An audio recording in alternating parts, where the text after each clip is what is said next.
Fujifilm X-H2 Review. The Fujifilm X-H2 is an introduction of a completely new sensor with its enormous 40MP pixel count and service of 8K video to meet the requirements of creators aiming to get sizable prints and do cropping while in the editing space. The camera is loaded up with technology like subject recognition, autofocus and ProRes recording, which are reinforced by a comprehensive lens system.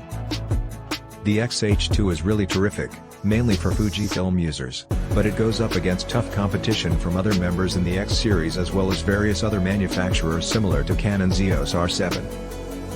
Fujifilm released two models in its second-generation X-H line, the X-H2 and X-H2S. The X-H2 has a 40MP APS-C image sensor which can create great large prints and clear videos. By contrast, the X-H2S has a 26MP resolution but uses a high-speed stacked CMOS sensor for faster shutter speeds and minimal motion distortion on video.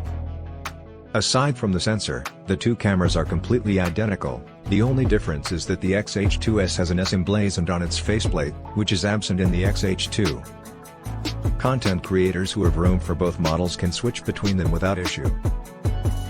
The X-H body style is similar to most other system cameras in that it has a centered viewfinder, a PASM mode dial, and an SLR-style design. However,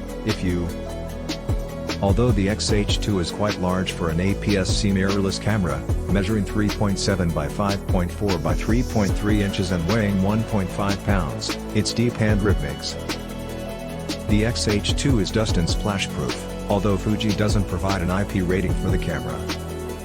Nevertheless, you can use this camera in wet weather conditions as long as it's paired with a weather-resistant lens. As for lenses, Fuji offers several with WR designation in its catalog. When you purchase an X-H2, it can come as a kit that includes the XF16 to 80mm f4 WR lens. In addition to this, Fuji has a far-reaching selection of X-mount lenses available, some of them being weatherproof. The X-H2's controls are easy to understand and can be adjusted accordingly. Its PASM dial works with 7 custom slots. Furthermore, the majority of buttons are customizable, which allows for great control of how the camera operates. The upper plate has a sizable OLED display that can switch between black on white and white on black, plus a backlight to help you read it better in the dark. The shutter release, on-off switch, and several buttons are placed close by. Standard rear controls are featured on the X-H2, such as an 8-way joystick for autofocus control and a 4-way control pad to navigate through menus. In addition, dedicated buttons include AF on, aisle, and a button to activate an on-screen overlay menu. Besides the play and delete buttons at the back, the delete button is also used for drive control and capture mode. With this mode, a pop-up display shows up. We are cheerful that Fuji's on-screen Q menu still remains. The overlay menu grants direct access to up to 16 features, with your option of an opaque, transparent, or semi-transparent backdrop.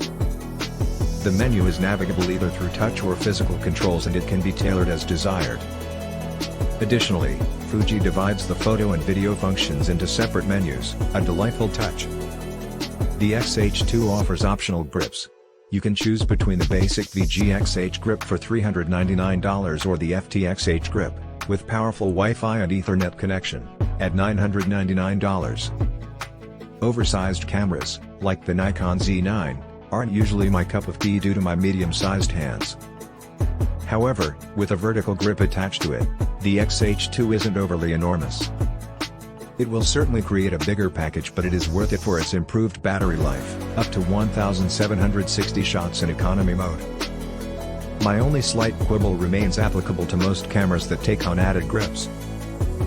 Irrespective of how much pressure is utilized when attaching the screw, there will always be an insignificant shake between the two halves.